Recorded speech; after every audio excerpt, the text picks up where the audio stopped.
¿Quiénes eran los moabitas? No eran simplemente una tribu vecina, eran los hijos de Lot, nacidos en secreto, criados en rebelión y recordados en la Escritura como tanto familia como enemigos del pueblo escogido de Dios. Desde su escandaloso comienzo en las colinas de Zoar hasta su audaz resistencia contra la marcha de Israel hacia la tierra prometida, los moabitas se mantuvieron como una tensión viviente entre los lazos de sangre y la rebeldía espiritual. Esta es una historia de vergüenza y seducción, de dioses falsos y guerras feroces, de maldiciones proféticas y redención inesperada. Los moabitas no solo batallaron contra Israel con espadas, libraron una guerra a través de la corrupción, la idolatría y la arrogancia generacional. Y aún así, en medio del juicio, una mujer moabita se levantaría con lealtad y fe, cambiando para siempre el destino de una nación maldita. En este video revelamos el registro bíblico completo de los moabitas, sus orígenes, su enemistad con Israel, su adoración a Quemos, sus enfrentamientos militares y su lugar perdurable en la profecía. Es una historia que se extiende desde el Génesis hasta Daniel, desde la destrucción hasta la gracia. Si estás listo para explorar una de las rivalidades más dramáticas y malentendidas de la Biblia, dale me gusta. Este video, deja tus pensamientos en los comentarios, suscríbete para más relaciones bíblicas y compártelo con otros que buscan la verdad.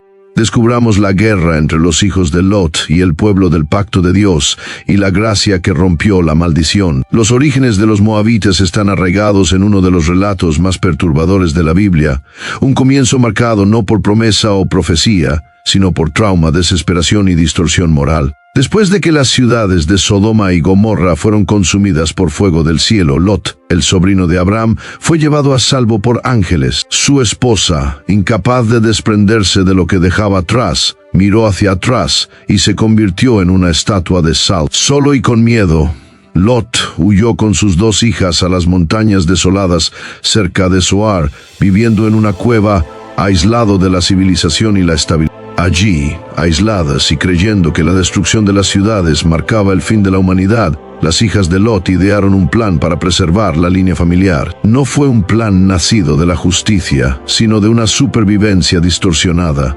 En 2 noches sucesivas, embriagaron a su padre con vino y se acostaron con él sin que él se diera cuenta. De la unión entre Lot y su hija mayor, se concibió un niño al que dieron el nombre de Moab, que en hebreo significa del padre.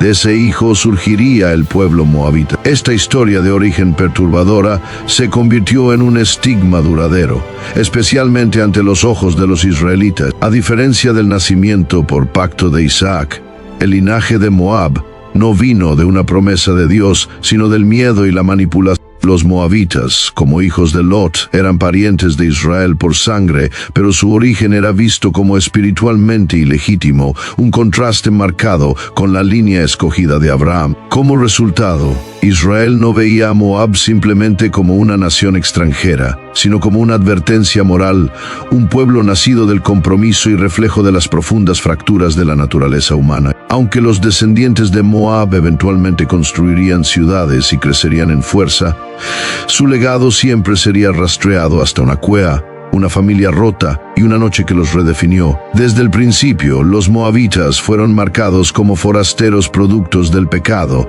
no del pacto, y esta percepción moldearía la profunda tensión y hostilidad teológica que se desarrolló entre Moab e Israel durante generaciones.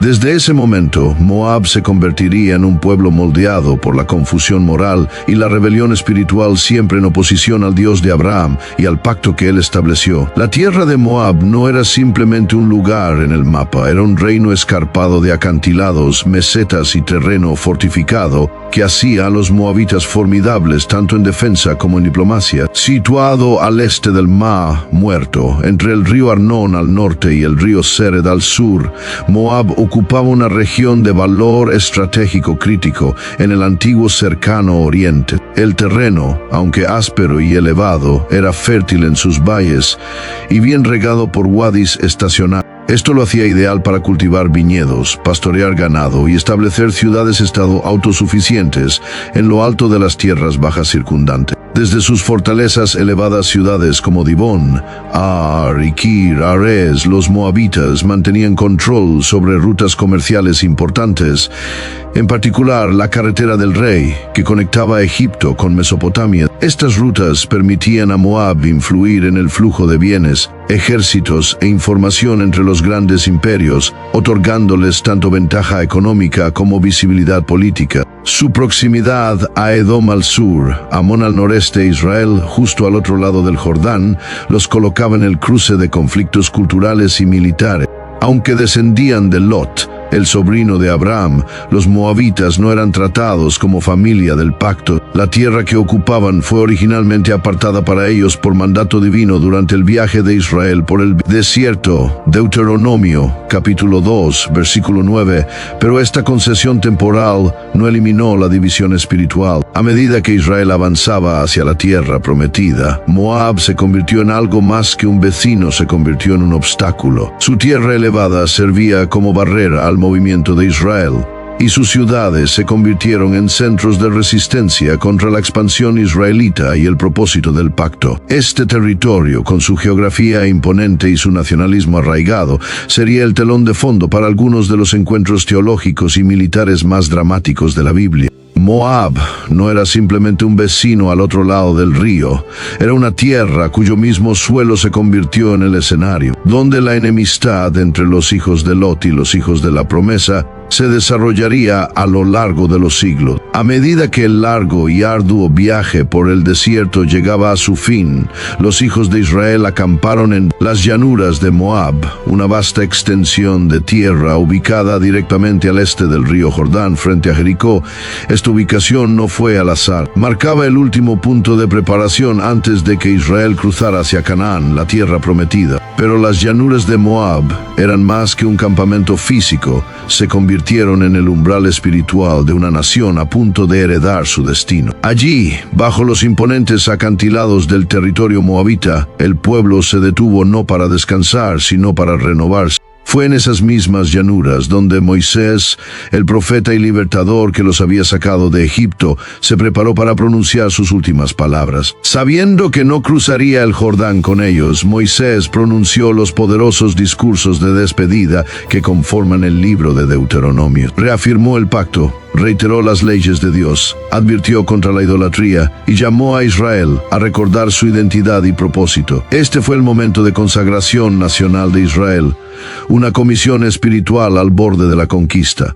Pero mientras Israel buscaba preparación espiritual, el reino vecino de Moab reaccionó con temor. Balac, el rey moabita, alarmado por el tamaño de Israel, su éxito militar y su respaldo divino, no se atrevió a atacarlos abiertamente. En lugar de eso, recurrió a una estrategia más insidiosa, la hechicería. Convocó a Balaam, un profeta de alquiler renombrado de Mesopotamia, para que maldijera a Israel y los debilitara espiritualmente antes de que comenzara cualquier batalla. Desde las cumbres que dominaban el campamento israelita, Balaam fue instruido para maldecir, pero Dios no lo permitió. En cambio, cada intento resultó en bendiciones inesperadas. Balaam, aunque pagano, fue sobrecogido por el Espíritu de Dios y obligado a proclamar el favor divino y la gloria futura de Israel. Frustrado por el fracaso del ataque sobrenatural, Moab cambió de estrategia nuevamente, de la maldición espiritual a la corrupción moral. Mujeres moabitas fueron enviadas al campamento israelita,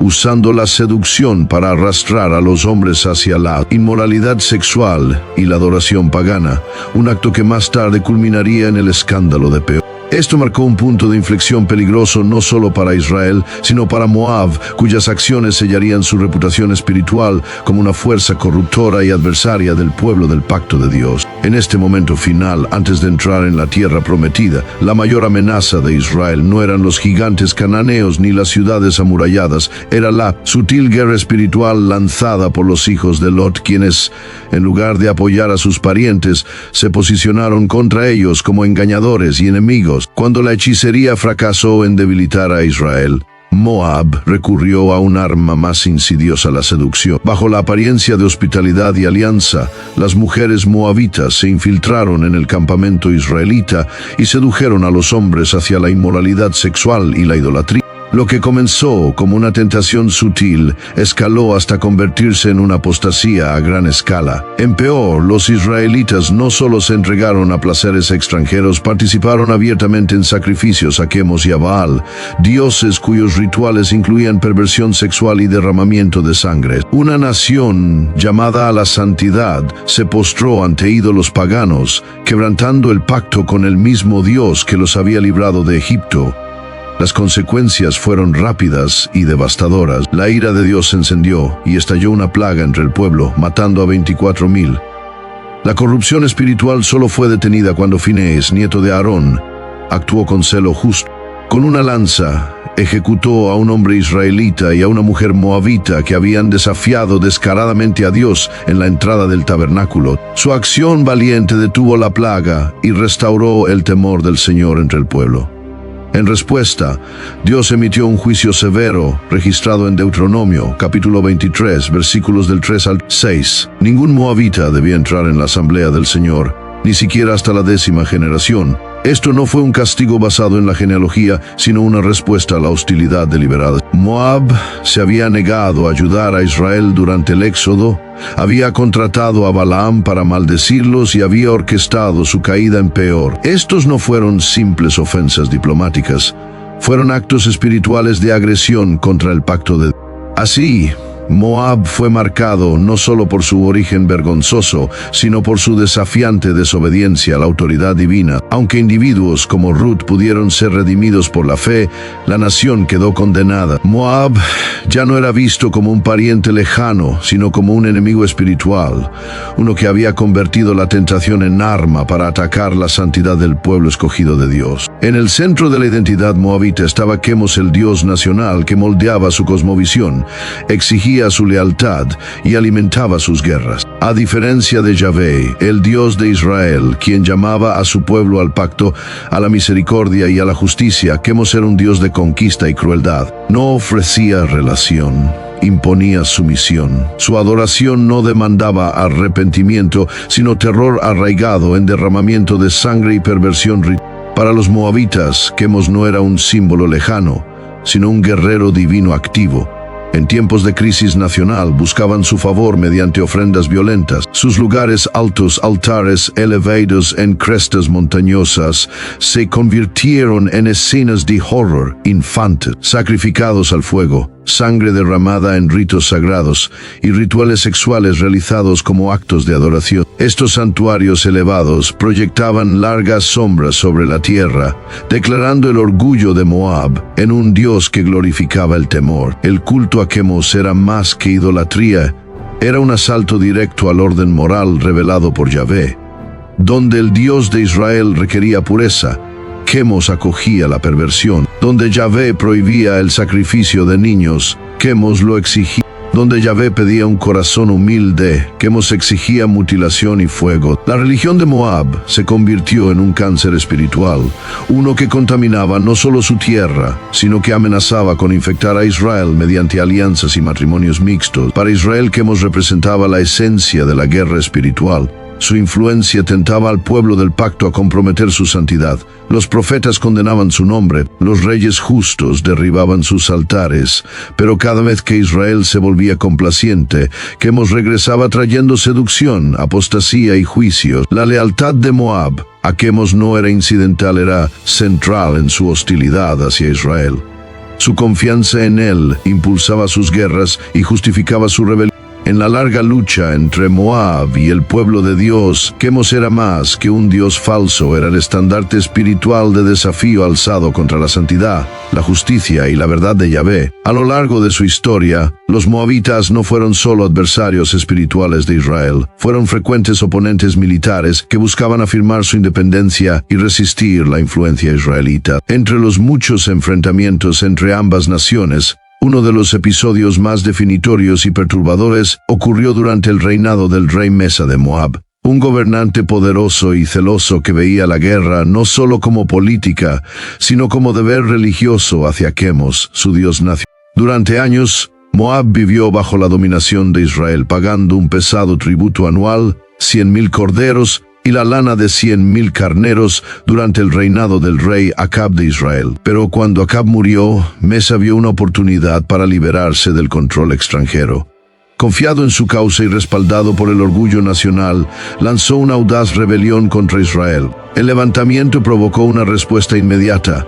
El rey Joram de Israel se alió con el rey Josafat de Judá y juntos lanzaron una campaña militar conjunta, reforzada por el rey de Edom y acompañada por el profeta Eliseo, quien les prometió apoyo divino. Mientras la coalición avanzaba por el árido desierto de Edom, sus tropas casi perecieron de sed, pero Dios proveyó milagrosamente agua en un valle seco, afirmando su presencia con Israel.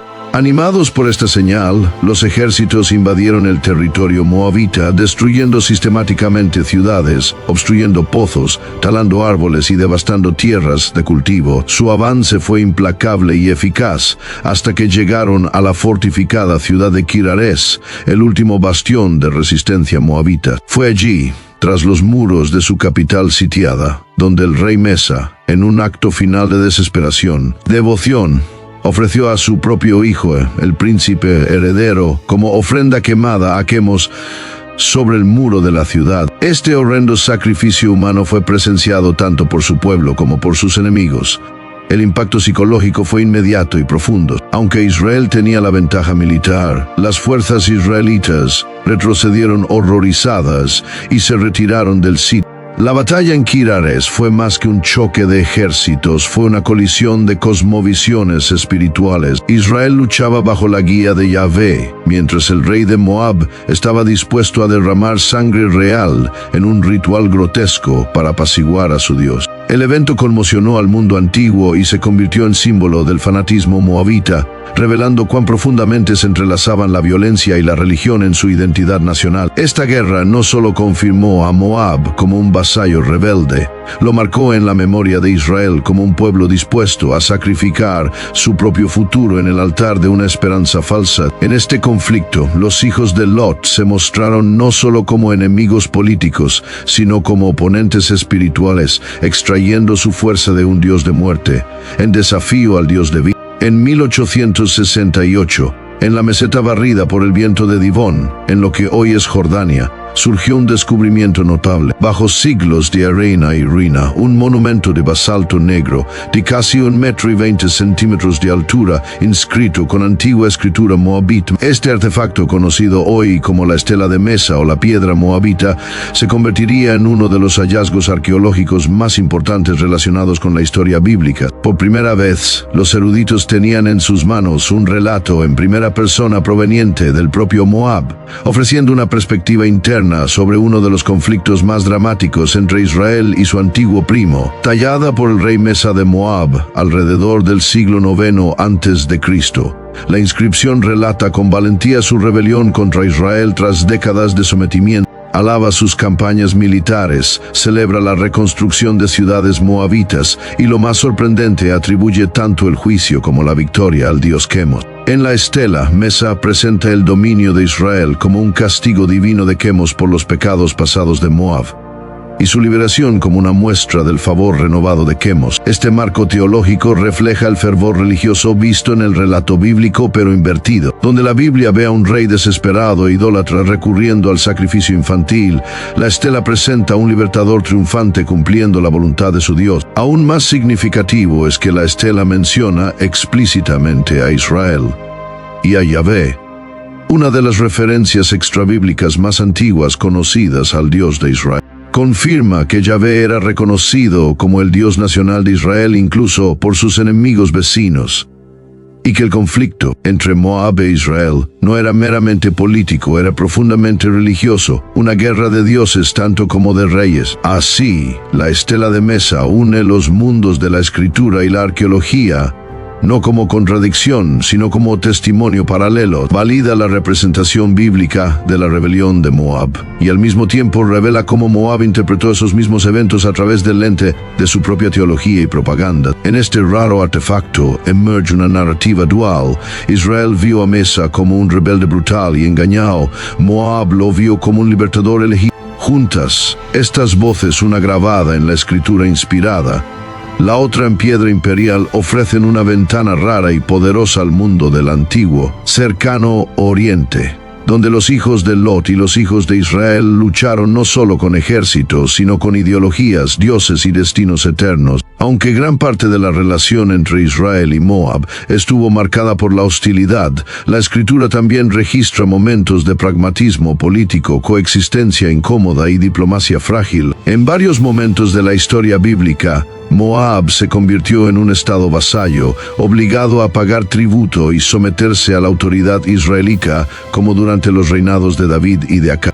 Estos acuerdos no se basaban en la confianza ni en valores compartidos, sino en la dominación militar y las luchas regionales por el poder. Moab cumplía cuando no tenía otra opción, pero la rebelión siempre hervía bajo la superficie. En tiempos de paz, hubo instancias de comercio, interdependencia económica e incluso matrimonios mixtos, especialmente entre las élites. Pero estas alianzas eran de doble filo. Lo que podía parecer estrategia política a menudo se convertía en compromiso espiritual. El ejemplo más infame se encuentra en el reinado del rey Salomón, cuya búsqueda de unidad diplomática lo llevó a tomar muchas esposas extranjeras, incluyendo mujeres moabitas. En su afán por complacerlas, Salomón permitió la construcción de santuarios a Quemos, el detestable dios de Moab, en las colinas al este de Jerusalén.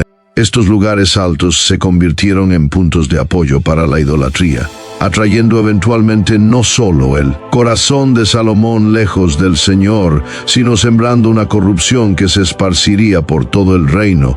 Este patrón se repitió en formas menores a lo largo de la historia de Israel. La paz temporal con Moab frecuentemente se obtenía al precio de la erosión teológica. Los moabitas, profundamente leales a Quemos, traían consigo costumbres religiosas y valores morales que chocaban con las demandas del pacto de Yahvé. Su influencia se infiltraba sutilmente en la vida espiritual de Israel, a menudo bajo la apariencia de diplomacia, tolerancia o prosperidad compartida. Pero el resultado siempre era el mismo: infidelidad al pacto, mezcla de verdad con idolatría y juicio de parte de Dios. Así, aunque la guerra entre Israel y Moab a veces se libró con armas, con más frecuencia se libró mediante la influencia, el matrimonio y la cultura. Y una y otra vez, Moab demostró no ser solo un rival político, sino un contaminante espiritual, minando desde dentro la lealtad de Israel a su Dios. A lo largo del Antiguo Testamento, Moab no se desvanece silenciosamente en el fondo.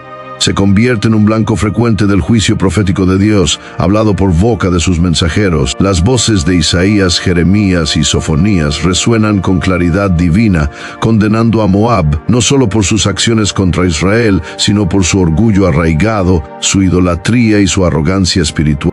En el libro de Isaías, los capítulos 15 y 16 pintan un retrato vívido de la caída inminente de Moab. Ciudades como Ar y Kir son mencionadas específicamente como destinadas a la destrucción. El profeta describe al pueblo moabita huyendo en pánico, llorando en los lugares altos donde antes adoraban a Quemos. Sus viñedos, antes símbolo de prosperidad, serían pisoteados. Sus clamores resonarían por toda la tierra. Y aún así, incluso en el juicio, Isaías no se regodea. Sus palabras llevan un tono de lamento, como si llorara por un pariente caído. Jeremías, en el capítulo 48, dedica un oráculo entero a Moab. Condena la arrogancia de la nación, su falsa seguridad y su corazón no arrepentido. Moab se había jactado de su riqueza, se burló de Israel en tiempos de crisis y se aferró a sus ídolos con desafío. Dios declaró por medio de Jeremías que la alegría de Moab se convertiría en duelo, su fuerza en vergüenza y sus ciudades orgullosas en ruinas. El profeta incluso advierte que Quemos, el mismo Dios en quien confiaban, iría al exilio, impotente para salvar a su pueblo. El profeta Sofonías pronuncia quizá la acusación más escalofriante. Proclama que Moab será como Sodoma, una tierra maldita, convertida en un lugar de ortigas y fosas de sal, desprovista de vida y legado. Esto no era simple retórica política, era una declaración teológica. Moab, los descendientes de Lot, habían regresado a los pecados de Sodoma y, por tanto, compartirían su destino, desolación perpetua. Lo que unía estos mensajes proféticos era un tema común. Moab no solo había guerreado contra Israel, se había exaltado contra Yahvé, se burló de su pueblo y se negó a abandonar su idolatría. Se gloriaban en el sufrimiento de Israel, pero ignoraban su propia ruina inminente. El juicio no era solo nacional, era espiritual. Moab perdería más que tierra, perdería identidad, legado y cobertura divina. A los ojos de Dios, su caída no solo era merecida, era inevitable. En una historia dominada por la hostilidad, la idolatría y el conflicto entre Moab e Israel, surge una historia como una luz en la oscuridad. Una historia de redención que desafía la ascendencia y transforma el destino. Esa historia se encuentra en la vida de Ruth, una mujer moabita cuya fe reescribiría el legado de su pueblo y la uniría a Israel para siempre. Durante la época de los jueces, un tiempo marcado por el caos moral y el declive espiritual, una hambruna golpeó la tierra de Judá. En busca de refugio, un hombre israelita llamado Elimelech llevó a su esposa Noemí y a sus 2 hijos a Moab, una tierra considerada desde hacía mucho tiempo como enemiga de Israel y bastión de la adoración a Quemos. Mientras estaban en Moab, los hijos se casaron con mujeres moabitas, una de las cuales fue Ruth, pero en el transcurso de una década los 3 hombres murieron, dejando viudas y vulnerables a Noemí y a sus nueras. En ese momento de pérdida emergió el verdadero carácter de Ruth. Cuando Noemí decidió regresar a Belén, liberó a sus nueras para que volvieran a su pueblo. Una sí lo hizo, pero Ruth hizo un voto que cambiaría su vida para siempre. A donde tú vayas yo iré, tu pueblo será mi pueblo y tu Dios mi Dios. Con esas palabras, Ruth renunció a su tierra natal y a sus dioses y prometió lealtad de pacto al Dios de Israel. Su elección no fue sentimental, fue espiritual y profética. Ruth, hija de Moab, voluntariamente se apartó del legado de Quemos para abrazar a Yahvé. Se convirtió en una contradicción viviente respecto a la historia de su nación. Una moabita que rechazó la idolatría y caminó en fe dentro del pacto. De regreso en Belén, la diligencia y humildad de Ruth captaron la atención de Booth, un hombre de noble posición y pariente de Noemí. Reconociendo su virtud, Booth cumplió el papel de redentor familiar y se casó con ella. Su unión produjo un hijo, Obed, quien llegó a ser el padre de Isaí, el padre del rey David.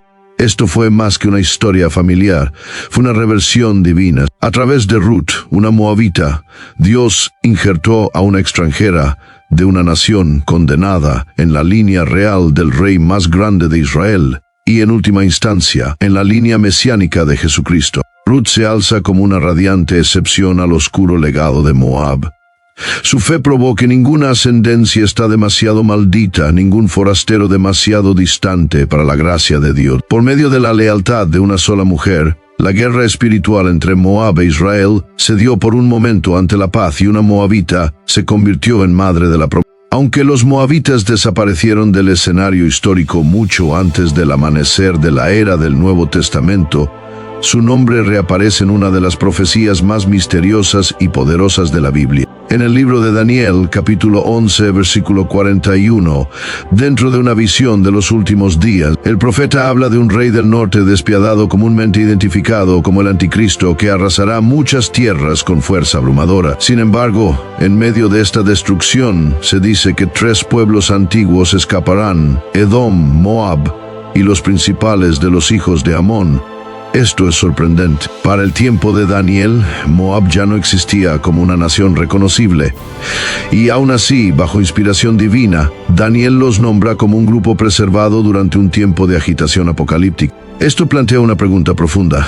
¿Por qué Dios permitiría que Moab, un pueblo juzgado durante tanto tiempo por su idolatría, orgullo y enemistad contra Israel, reaparezca en la profecía? Los estudiosos han ofrecido diversas interpretaciones. Algunos toman el pasaje de forma literal, apuntando al territorio geográfico moderno de Jordania, donde Moab prosperó en la antigüedad como un posible lugar de importancia estratégica en los tiempos del fin. Otros lo interpretan simbólicamente, viendo a Moab como representación de ciertas líneas espirituales, remanentes de pueblos o naciones que una vez estuvieron bajo juicio, ahora preservadas por diseño divino. En cualquier caso, el mensaje es claro.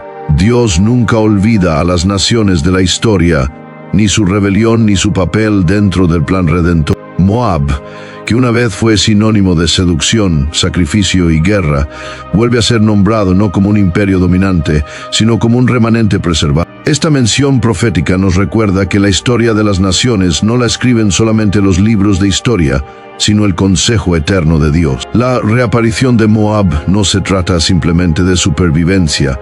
Señala que incluso los pueblos condenados desde hace mucho tiempo aún están tejidos en la narrativa divina de los últimos días. Ya sea que Moab sea preservado para juicio, para testimonio, para misericordia, su supervivencia profética revela una verdad impactante. Los hijos de Lot, que una vez fueron feroces adversarios de Israel, no han sido olvidados. Pueden haber guerreado contra el pueblo de Dios, pero incluso al final, aún están al alcance de la mano soberana de Dios. Los moabitas fueron más que una tribu vecina.